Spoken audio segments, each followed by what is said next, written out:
Hello everyone, अहिले यो दिउँसो चाहिँ एकदम गर्मी छ। बिहान चाहिँ चिसो थियो, अहिले चाहिँ गर्मी छ। त्यही गर्मीलाई मेटाउनका लागि भुइँको कट्टर खान लागेको छ। यसलाई पाइनएप्पल भन्छ होइन, अब त्यो भएको कारणले गर्दाखेरि पाइनएप्पल काट्ने भनेको मलाई चाहिँ आएन। अहिले पछि भेनाजीले काटिदिनुहुन्छ अनि तपाईँलाई पनि देखाउँछु है कसरी काट्ने हो भनिदिनु होला। भेना कसरी काट्नुहुन्छ हौ? पहिला टाउको काट्ने हो? ल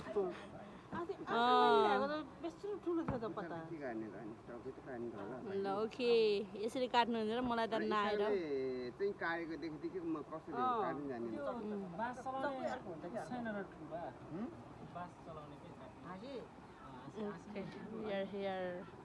सबैजना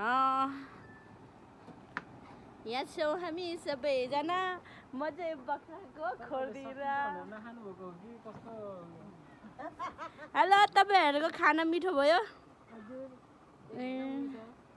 जेठानी देउरानीको आमा मेरो छ।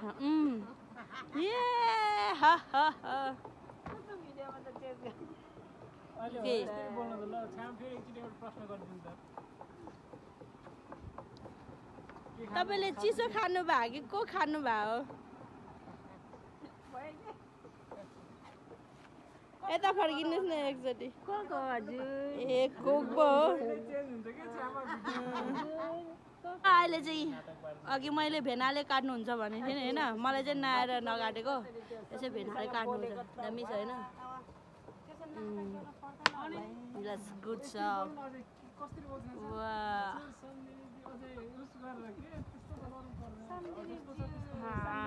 यस मिठो र ओके।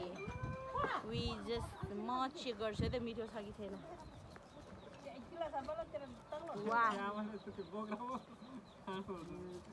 मिठो रहेछ।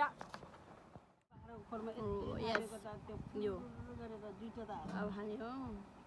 I love my favorite. अनि यो चाहिँ बेसरी टाइट गर्दैछ, कक्कै बनाइदिन्छ कि त्यही भएर टेढो भएको।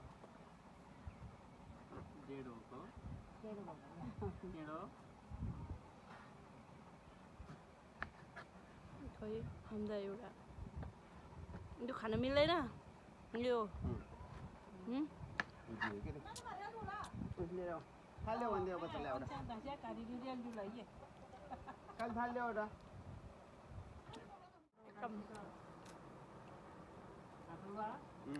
तिनवटा घरबाट एउटा उठाइस त हुन्छ होला है। एउटा छोराबारीको बिहामा दिनुहुने बेटीको धेरै दिन भएको